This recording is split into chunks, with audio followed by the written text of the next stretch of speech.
Good evening, everybody. President Obama and House Speaker Boehner spent much of the day repeating themselves. The president, in his afternoon press conference, hurled the same insults at Republicans that we've heard throughout this standoff. President Obama accused the Republicans of demanding a ransom for doing their jobs. He did so at least 8 times. He compared Republicans to deadbeats and to arsonists, while claiming repeatedly that one small faction of the Republican majority in the House is holding the entire economy hostage. President Obama tonight saying Republicans are trying to cause another recession. Members of Congress and the House Republicans in particular don't get to demand ransom in exchange for doing their jobs. And 2 of their very basic jobs are passing a budget and making sure that America is paying its bills. They don't also get to say, you know, unless you give me what the voters rejected in the last election, I'm going to cause a recession. That's not how it works. No American president would deal with a foreign leader like this. And where was the loyal opposition? House Speaker Boehner standing firm, repeating that he will not bring a clean government funding bill or a debt ceiling hike to the floor without negotiation. He noted as well that a phone call between himself and President Obama earlier today hadn't gone well. Fox News Chief White House correspondent Ed Henry with our report. Well, I apologize that you have to go through this stuff every 3 months, it seems like. And Lord knows I'm tired of it. Looking straight into the camera and apologizing to the American people over what he called nonsense, President Obama, for the first time, offered Republicans a way out of the budget standoff, declaring he will sit for negotiations over the federal budget as well as his health care law if Speaker John Boehner will pass legislation reopening the government and extending the debt ceiling for just a few months or even a few weeks. Absolutely. I mean, what I've said is that I will talk about anything. My suggestion to the Speaker has been and will continue to be, let's stop the excuses. Let's take a vote in the House. Let's end this shutdown right now. Let's put people back to work. Barely an hour later, Boehner said he agrees the nation should pay its bills, but suggested a phone call with the president earlier in the day went badly. What the president said today was, if there's unconditional surrender by Republicans, he'll sit down and talk to us. That's not the way our government works. We can't raise the debt ceiling without doing something about what's driving us to borrow more money and to live beyond our means. The idea that we should continue to spend money that we don't have and give the bill to our kids and our grandkids would be wrong. That Republican insistence on attaching spending cuts or other matters to the debt ceiling was rejected again by the president, who warned of dire consequences in world markets. They're aware of the fact that I'm not budging when it comes to the full faith and credit of the United States. That has to be dealt with. Throughout the day, Republicans stepped up their attacks over the president's approach so far. This president's not leading. It's his way or the highway. He simply tells the Congress, I'm not going to negotiate. I'm not going to change anything. That's not leadership. The president offered a contradictory message at an hour-long news conference. On one hand, insisting he is ready to talk with the GOP, even as he continued to slam Republicans as hostage takers and extortionists. Language unlikely to get them to rush to the negotiating table. If reasonable Republicans want to talk about these things again, I'm ready to head up to the Hill and try. I'll even spring for dinner again. But I'm not going to do it until the more extreme parts of the Republican Party stop forcing John Boehner to issue threats about our economy. We can't make extortion routine as part of our democracy. And the president may not have won very many votes by initially suggesting he may not have any flaws before catching himself. I think the American people understand, I have flaws. Michelle will tell you. One of them is not that I'm unwilling to compromise. Yet at the news conference, the president said he would compromise and potentially support a new deficit panel on Capitol Hill if it would give Republicans some political cover. Though a short time after the news conference, the White House issued a veto threat for that new deficit panel. The White House explaining that the Republican approach would only deal with spending cuts for the panel, but would not deal with tax revenue. Lou? Ed, thank you. Ed Henry. Breaking news now. We're learning that President Obama will nominate Federal Reserve Vice Chair Janet Yellen to replace Ben Bernanke as chairman of the Federal Reserve. Again, Janet Yellen to be nominated to replace Ben Bernanke at an event at the White House that will occur tomorrow afternoon.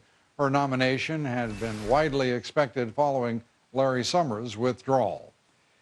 The second week of the Obamacare health exchanges is beginning much like the first. The administration's main health care website is too slow. It has too many errors. And on top of that, there's a new report out showing the Obama White House made a lot of errors as well in promising that the cost of health care would go down over the next decade. Fox News Chief National Correspondent Jim Engel has our report. President Obama has made many promises about his signature health care plan, but one of the simplest was an assurance it would lower national health care spending and save every family thousands of dollars. Comprehensive health care reform so that we can do what I pledged to do as a candidate and save a typical family an average of $2,500 on their health care costs in the coming years. But government actuaries have reached a different conclusion, finding that Obamacare will increase health care spending by $621 billion over 10 years. Now we're seeing the official scorekeepers of health spending saying, hey, it's going up, not down. They've made it very clear in their projections that the health care law did not bend the cost curve down, it bent it up, that there will be increases in national health spending associated with the implementation of the health care law. And other analysts say there is no mystery to increasing costs. That's the way the law was structured. We're adding more people to the rolls. More people have insurance. We're insisting that those who have insurance have more generous coverage. So, of course, people are going to spend more. If people spend more, the premiums are going to go up. Supporters of the law, however, argue two factors will help hold down costs, starting with the exchanges. There are going to be a lot of plans that people can choose from, and so there'll be competition among these plans. Not only that, taxpayer subsidies will lower the cost for some. Very significant subsidies that will be provided to people to help them pay for their premiums. Last night, however, late-night host Jon Stewart pressed Health and Human Services Secretary Kathleen Sebelius about the price increases many families are facing. But there are people that will end up in difficult times having to spend money they would not have spent, yes?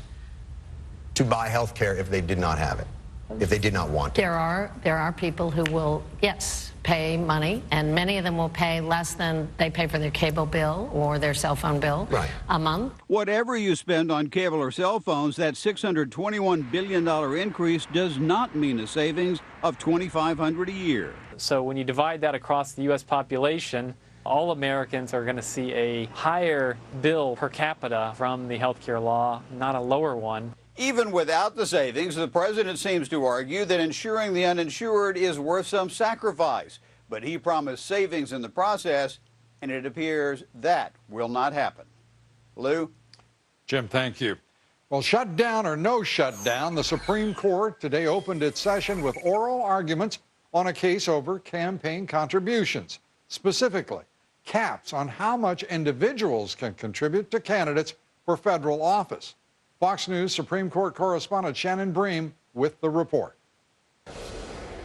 What it means is ordinary Americans are shut out of the process. Today, President Obama revisited the campaign finance controversy that sparked a showdown at his 2010 State of the Union address, causing Justice Samuel Alito to shake his head and mouth, "Not true," in response to the president's characterization of the court's ruling in a case about political campaign donations by entities like unions and other organizations.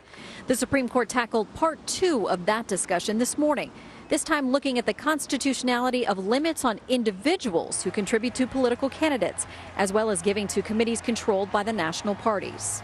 Limits the president wants to see the justices uphold. There aren't a lot of functioning democracies around the world that work this way, where you can basically have millionaires and billionaires bankrolling whoever they want, however they want. The original plaintiff, Sean McCutcheon, is an Alabama businessman who says he's baffled that he can donate to candidates across the country, but once his donations hit a specific dollar limit, he can't spend another dime, meaning he can't give to all the candidates he'd like to support.